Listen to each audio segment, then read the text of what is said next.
The view among the national security officials was unanimous: military aid to Ukraine should not be stopped. But President Donald Trump's acting chief of staff thought otherwise. As the aid was being blocked this summer, Ukraine officials began quietly asking the State Department about the holdup. The concern was clear for the young democracy battling an aggressive Russia. If this were public in Ukraine, it would be seen as a reversal of our policy, said Catherine Croft, the special advisor for Ukraine at State, who fielded the inquiries from the Ukrainians.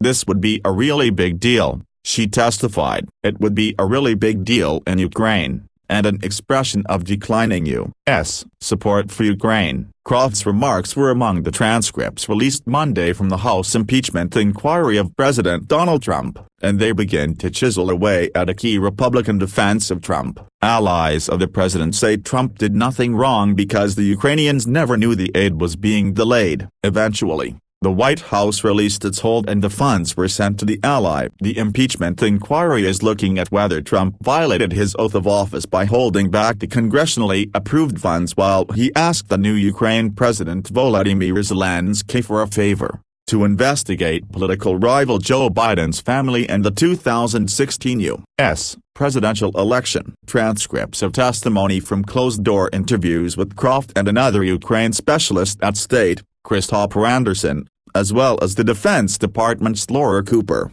come as House Democrats are pushing ahead to this week's live public hearings. Cooper told investigators that, in a series of July meetings at the White House, she came to understand that Trump's acting chief of staff, Mick Mulvaney, was holding up the military aid for the U.S. ally. There was just this issue of the White House chief of staff has conveyed that the president has concerns about Ukraine, she said. When she and others tried to get an explanation, they found none. We did not get clarification, she said. My sense is that all of the senior leaders of the U.S. national security departments and agencies were all unified in their view that this assistance was essential, said Cooper, an assistant defense secretary. And they were trying to find ways to engage the president on this. Croft and Anderson testified about the oversized reach of Trump lawyer Rudy Giuliani into foreign policy on Ukraine in unsettling ways as he portrayed Zelensky's new government as an enemy of Trump. Croft told investigators of her trepidation of taking on the role in spring of advisor to the special envoy to Ukraine, Kurt Volker, because she worried that Giuliani was influencing Trump to change U.S. policy toward the ally. She said she theorized that by painting sort of Ukraine as being against Trump it could help the president distract from a narrative that Russia had interfered in the 2016 U.S. election to help him. Anderson, who held the special advisor role before Croft, said, I had the fear that if Giuliani's narrative took hold, that the Ukrainian government was an enemy of the president, then it would be very hard to have high-level engagement. He said Volker had warned him, Giuliani is not moving on to other issues, and so this might still be a problem for us moving forward. Cooper said she and other aides were asking questions about what legal authority the White House had to halt congressionally approved aid for Ukraine.